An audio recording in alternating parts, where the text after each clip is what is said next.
All right, so let's talk about product development.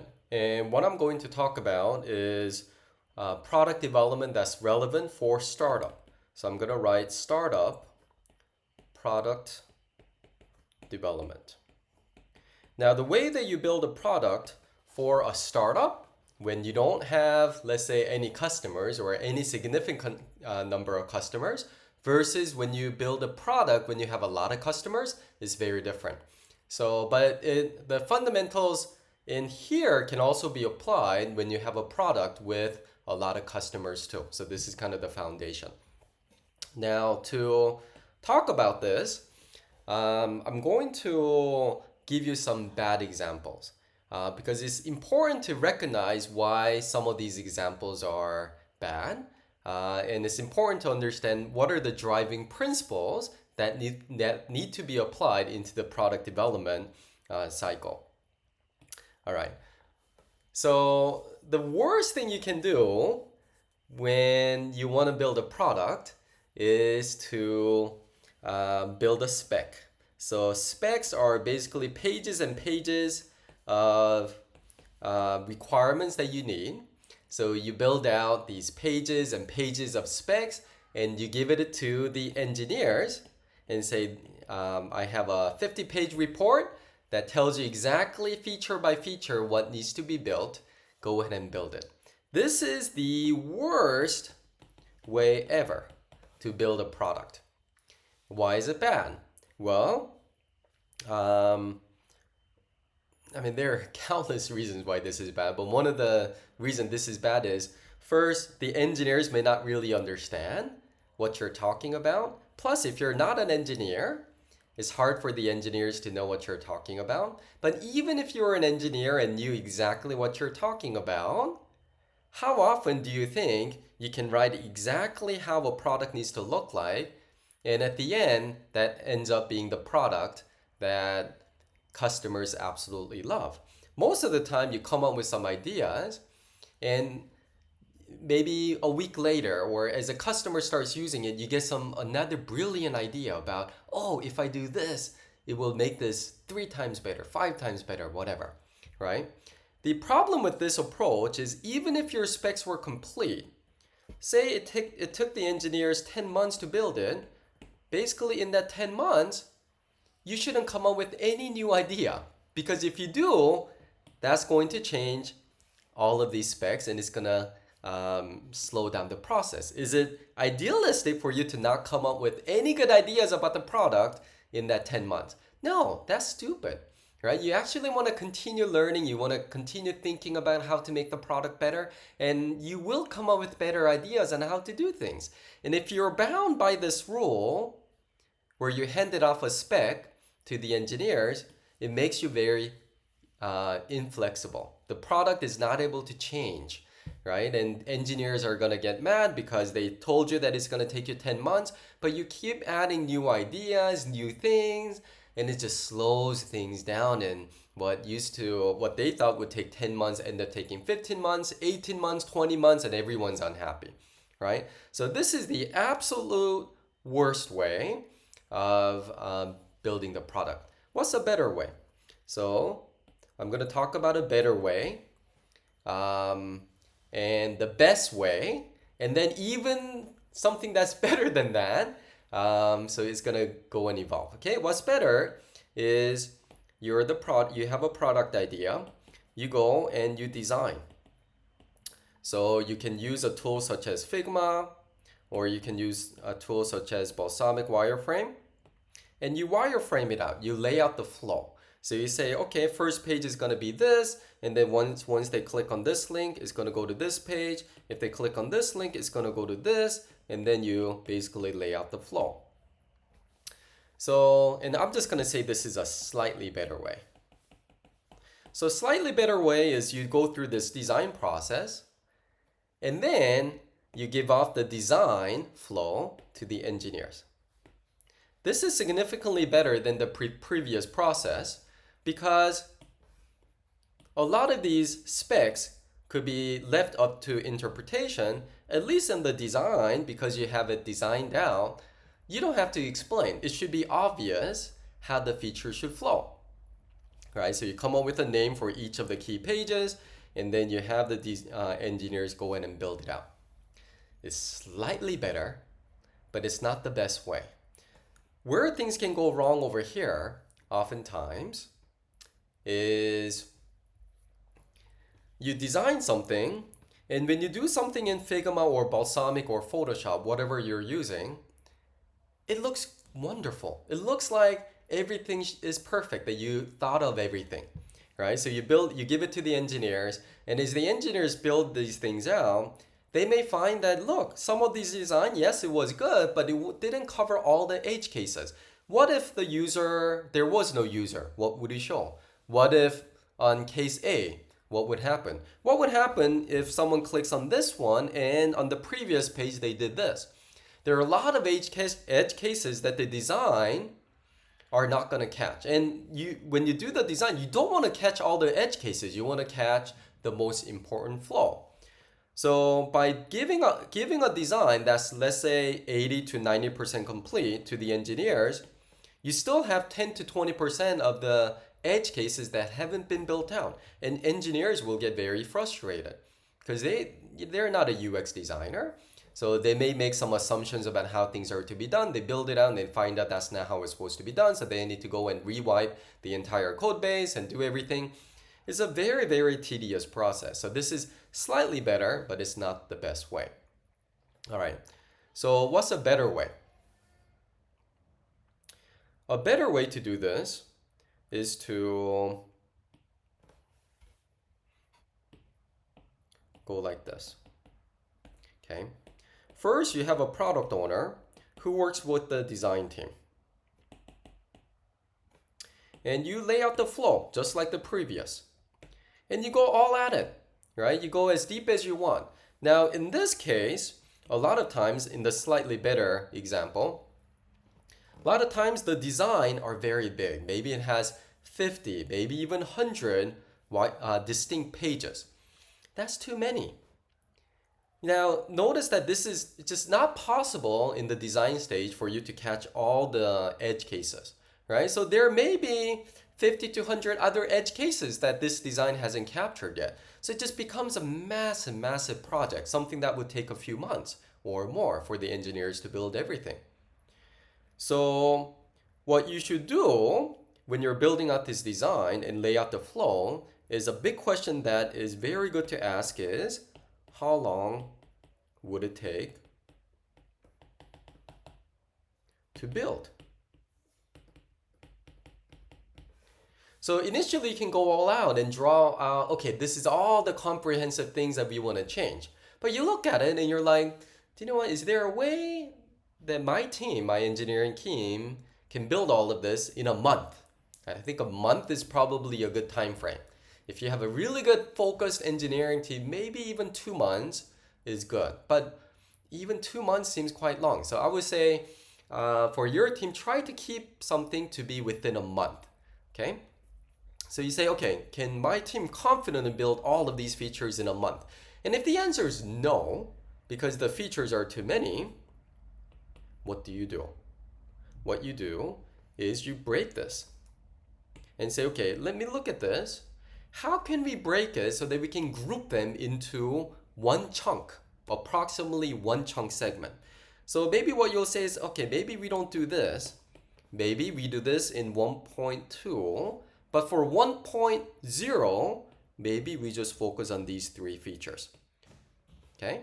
And then you may say, these are the features. Maybe I'm going to group this into 1.1 and then 1.2. So you kind of have the flow laid out. So as a product designer, you have a flow. Okay, 1.0, I think this is a good estimate of what it would take about a month. And then, let me kind of segregate the others. You don't even want to go 1.3 and 1.4 because that's way too far down the line. Okay, so you just focus on 1.0. And then what you do is you take the design, and if you just give it to the engineers, and then if you leave it up to them for them to figure out what are the flaws, it's very inefficient. Engineers are not designers. So what you should do, product lead or product managers, you need to take the design and create a prototype. A clickable prototype. You can do this using tools such as Figma, or you can use PowerPoint, whatever. But in the process of creating a clickable prototype, you should then invite your front end, plus if you have QA, invite them over. And you should test the prototype together to see if it flows well. And you do the prototype not for the entire thing, because that would be too much. You do it for 1.0. Okay, just the critical features. Okay, and you do this. And this is what the team should work on, right? There is no coding that has been done. It's all just prototype and design. And once this is done, this kind of gets about 90 to 95% of all the errors. But it is still impossible on a prototype stage to catch everything. You can then have the front-end team build this into HTML, CSS, JavaScript, and make it into a real clickable prototype. Once you do this, then test this again together. Product managers, front-end, and QA, and maybe even invite the back-end folks at this point to test the prototype of 1.0. Again, not everything, just 1.0. If you do this, it's going to catch 95 to 100% of all the errors. And everyone's going to be up to speed on how everything's supposed to work. Once you get this checked off, then you give it to the backend team. And they start building it out. Once they build it out, they update the staging. And then you can have the QA go and test it. Because the QAs were involved in the design prototype as well as the clickable HTML CSS prototype, they would know how to test it more thoroughly. And then once that is done, you can update the production. Okay? What do you do if you're a product manager? What do you do when the backend is working on 1.0? Well, now that 1.0 has handed it off, you could then go back and say, okay, now let's do this. Front-end team, you're done with 1.0. Let's work on 1.1. And again, you come up with something that's reasonable, 1 month. Maybe if your sprint cycle is 2 weeks, you just only come up with things that you think you can do in 2 weeks, right? That the backend team can build out in 2 weeks. And then you do 1.1 while your backend team is working on 1.0. So you're one branch, right? One step ahead. And then once you do this, then you hand off 1.1 to the front-end team. Okay, so if you look at it, if you were to graph, there's 1.0, 1.1, 1.2, right? This is where the product managers are, maybe product managers and the designers. They work on it, right? And maybe they do and so this is, let's say, yeah, let me draw this a little bit better. Okay, so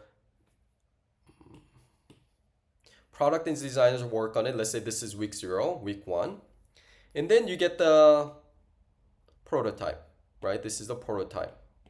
And this is week 2. This is where you get the PM plus designers plus front end plus QA.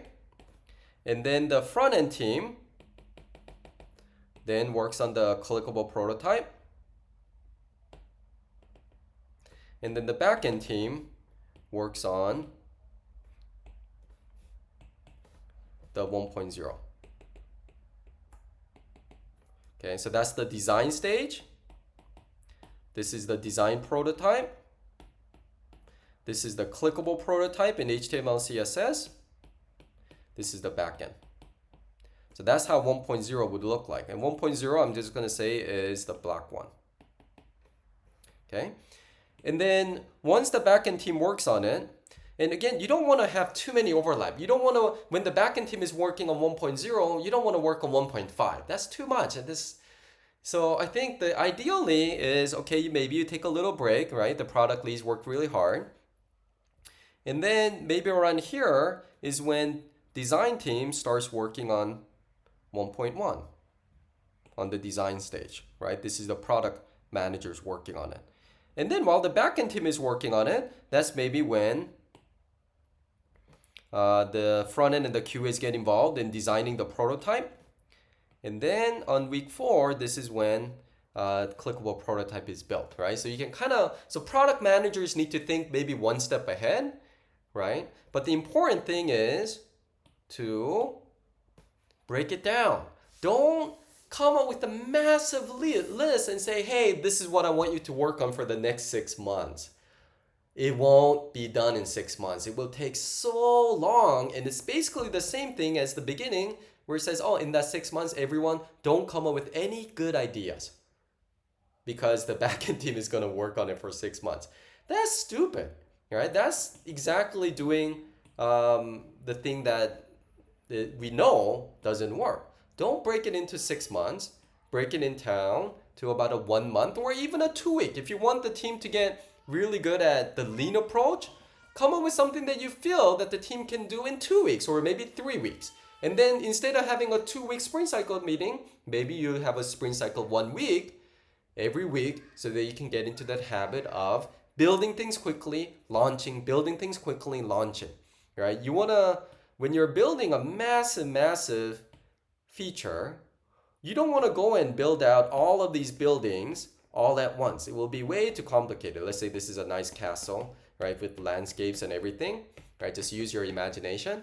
You can't hand off that massive project and say, go in and build it, I'll come back in a year. It's not going to work. If you're a good product manager, you need to say, okay, everyone, don't focus on the big picture yet. Yes, you can kind of see at the big picture, that's how it's going to end up like, but we're just going to look at month 1. And month 1, what we're going to do is we're just going to build out these 2 pillars. Okay? All right, go.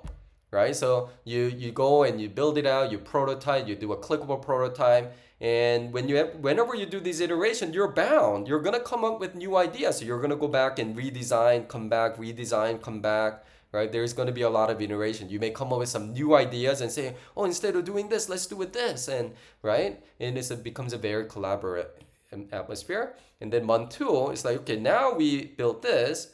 Now let's go ahead and build. Don't worry about anything else. Let's just build that. Right? This is month 2. And then month 3. Right? You just do it little by little. And that sounds so logical, but yet it's so tempting just to hand off everything at once to the engineering team. But that is not healthy. Okay, so that's something that I want all of us to remember as we design product and as we launch. When we later have a lot of customers, all of these principles remain very similar, but the way that you update production, you got to be more cautious. So when you don't have any customers, you can just update the production quickly. But if you have a lot of customers, then what you want to do is you want to update the staging. And you don't want to update staging way too much either, because whenever you update staging, QAs are supposed to go and redo every single test. They can't just say, oh, you had these 2 bugs. Let me just see once you update staging if these 2 bugs are gone. Because maybe in the process of fixing those 2 bugs, maybe 10 other features got broken. How do you know? Right? So QAs need to go and test whenever they're about to update production server. You got to test every single feature. Even if it worked 100 times before, if one thing got changed, you got to test all over again when you update the production server. Okay?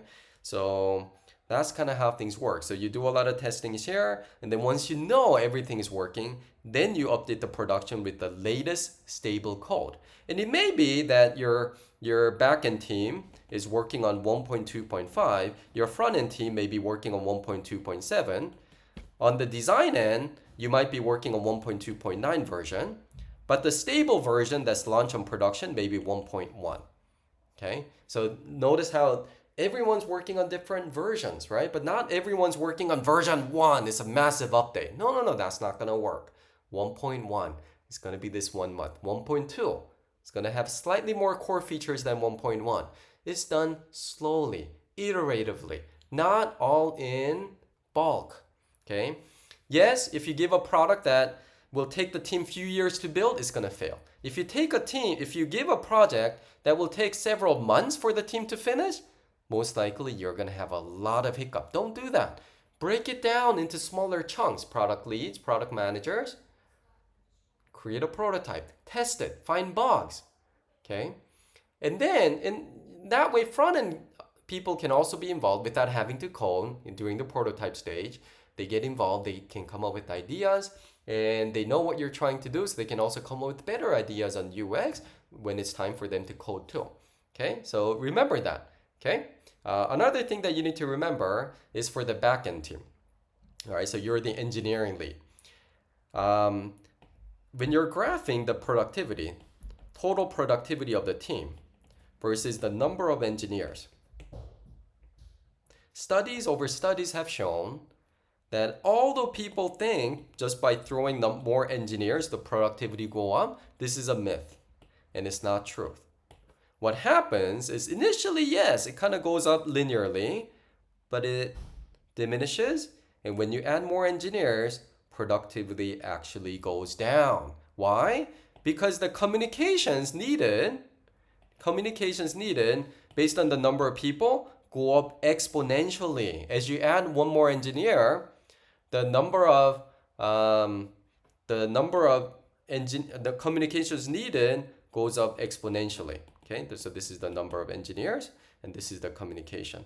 This is why it goes down. Where is the ideal? Depending on who you talk to, but there is a pizza rule. You got to have enough people in your engineering team, and this is usually the back end or the front end, right? So there is a back end team and the front end team, right? Front end team, ideal size is 3 to, I would say 6 people. Back end team, maybe 3 to 6 people, maybe even 4 to 7 people, right? But the pizza rule, Silicon Valley will probably say 3 to 5 max working on each team. So what does that mean? If you have a massive project, then do you just put 3 to 5 front end and then 3 to 5 back end? Is that what you do? No, this is what you do. So remember, I talked about 1.1, 1.2, 1.3, where you do it in a month chunk, right? So let's say 1.1. Okay, and there are a lot of back-end features. The way that you could think about it, if you're the front-end team managers or back-end team managers, is to think of it as microservice.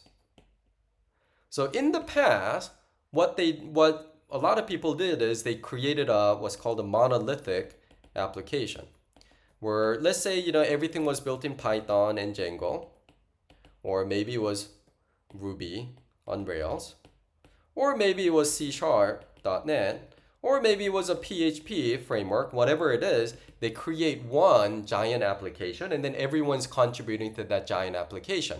So what happens with the number of engineers? Maybe you got 30 engineers, maybe you got 90 engineers all working on one code base. What do they say about the productivity? It goes down. So what can you do? You break your big engineering team into multiple teams. And you say, okay, let's look at this application. So for example, this application, okay, it has this, but it also has these features. Can we build this as a separate microservice?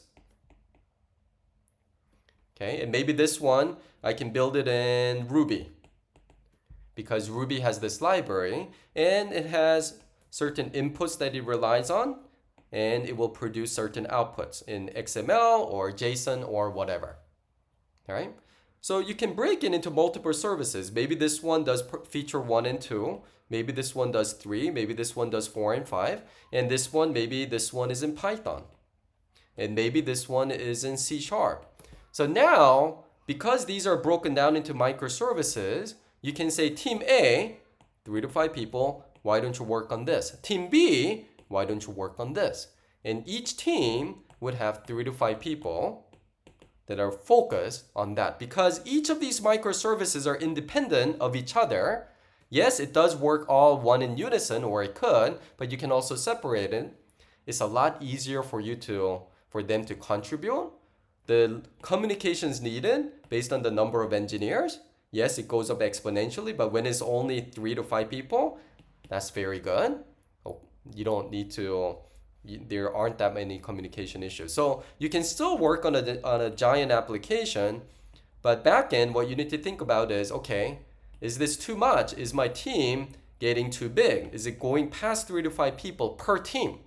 And if that is, split it. See if you can break that into multiple microservices, which will increase your productivity. TurboTax, giant application, composed of a lot of different microservices, all built in different languages and frameworks. And if you do this, right, it requires close coordination between product leaders, designers, front end, QA, and the back end. You will build things so much faster. How much faster? 3 to 10 times faster. An effective process can help you build things 3 to 2 times faster. So this is a good thing to remember when you're building a product. Good engineers can also build things 3 to 10 times faster. So a good engineer plus a good process can make things 10 to 100 times faster, right? It's really, really wonderful. But even if you have the best engineers, if you don't have the best process, you're bound to be a mediocre company. So you got to have both. Okay, I hope that was helpful.